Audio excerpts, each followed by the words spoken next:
Hi, and welcome back to Johnnie Bennie Campus News, your weekly news show keeping you up to date with what's going on around campus. I'm Kathy Nguyen. And I'm Dre Bethel.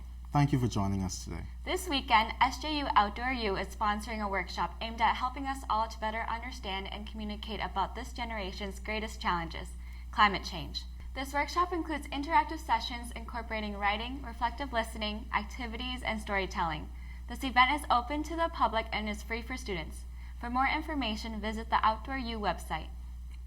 On Saturday, February 8th, Fine Arts Programming welcomes esteemed Indian dance group Ragamala. Ragamala is based in Minneapolis but draws its roots from the South Indian dance form of Bharatanatyam. The show starts at 7:30 p.m. in Gretzky Family Theater at CSB. Students can receive tickets at a discounted price and get a FAE credit. Tickets can be bought online or at the box office. The deadline for this year's Gary Eichten NPR internship is this Sunday, February 9th. Minnesota Public Radio is offering 2 full-time summer internships for the College of St. Benedict and St. John's University students in the NPR newsroom. Students will complete their internship at NPR, located in downtown St. Paul, and will learn the basics of news writing, reporting, and production with a goal to write and produce material for NPR newscasts. This internship opportunity was created in honor of Gary Eichten, a 1969 St. John's University graduate who wore many hats during his 40-plus year career at Minnesota Public Radio. Johnnie Bennie Media alums and 2019 NPR interns John Nguyen and Sophia Sura put together a piece to showcase their experience. Let's take a look. I'm Sophia Sura. My name is John Nguyen, and I am a Gary Eichten Fellow for the summer at NPR News. As a fellow, you interview sources, edit tape, write radio spots and digital stories, ultimately producing content and reporting news in a professional environment. You're actually you're doing the work of a professional journalist, and not for practice, but actually for use on the air. From the beginning, we were thrown into the daily news cycle and immediately began producing content. And I think that's what I'm most grateful for.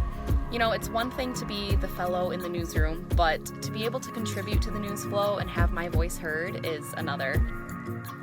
The experience was very challenging at times. It had always made me stay out of my comfort zone, pushing me to do things that I never thought I would be able to do. You have to be able to write decently, because that's kind of the bedrock on what happens at a radio station. So writing, and I think as well, if you've got any kind of related experience, if you've done any work for the student radio station, if you've done writing for the newspaper, if you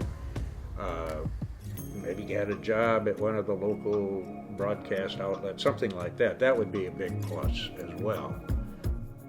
2 years ago, when I set my sights on the path of journalism, never did it cross my mind that I, of all people, would be working at Minnesota Public Radio, of all places.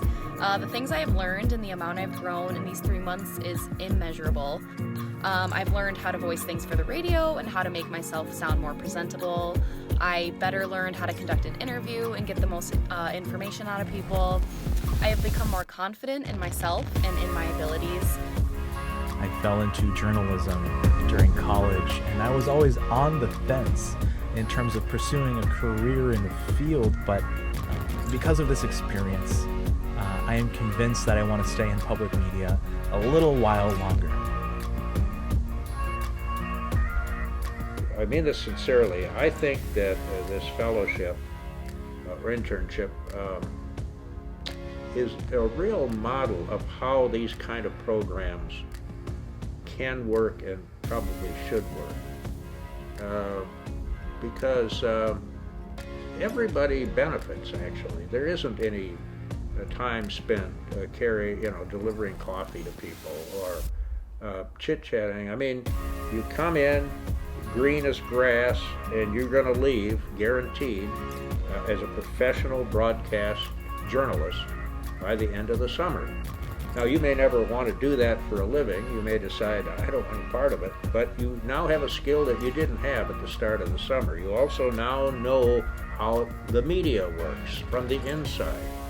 And if nothing else, that helps you, I think, sort through all the reams of information that we have available to us these days via the internet and the rest. I mean, it's just a tremendous program. This year's Club Expo will be taking place on Wednesday, February 12th in Upper Gretzky Center at CSB. Club Expo allows students to learn about the opportunities offered by CSB-SJU on-campus clubs through performances and displays. Over 20 clubs and organizations will be present, and Clemens Perk will be giving out free drink coupons. The expo starts at 5 p.m. and runs until 6:30 p.m. And now we go to Josh Elin for this week's Sports Roundup. SJU will take to the road against Augsburg for a 1 p.m. tip-off on Saturday, February 8th. CSB Hockey picked up their second sweep of the year when they beat St. Olaf 4-0. Senior Molly Wise found the back of the net 2 times during the game.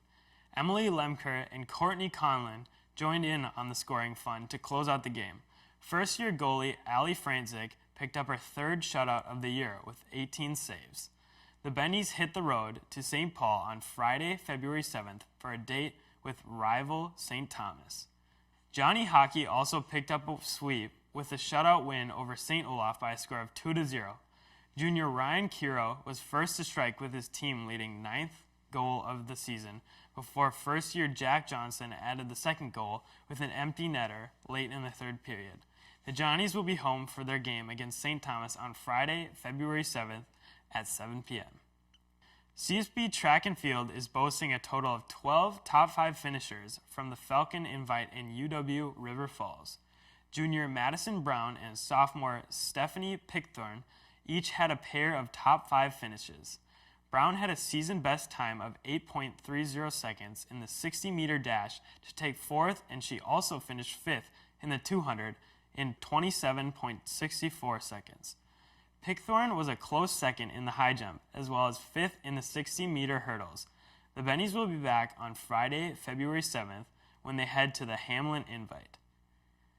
SJU Track and Field will be back on Friday, February 7th, when they will compete in the Hamster Invitational hosted by McAllister.